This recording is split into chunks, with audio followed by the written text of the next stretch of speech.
Welcome to Penrose Learning, where we make understanding easy. You begin by choosing the smallest useful set, 20-30 high-yield facts that actually change recall. Start now. Write one question or prompt on the front of each 3x5 card and the concise answer on the back. Once done, add a single example or mnemonic so the cue links to meaning, not just words. You do this because focused, single-target cards beat overloaded pages. Make sure to limit each card to one idea to speed both review and encoding.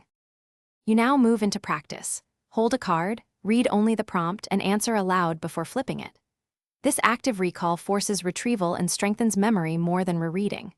Once you check, immediately sort the card into one of three piles: daily for errors, review for shaky answers, mastered for confident recall.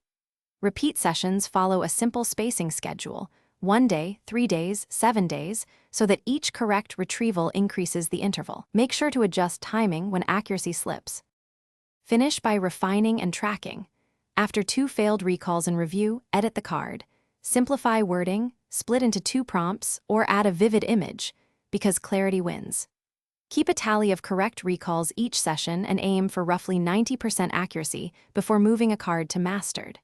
If progress stalls, troubleshoot by breaking complex cards into sub-questions or adding a concrete example that anchors recall. This diagnostic step prevents wasted repetitions and gets you back on a productive path.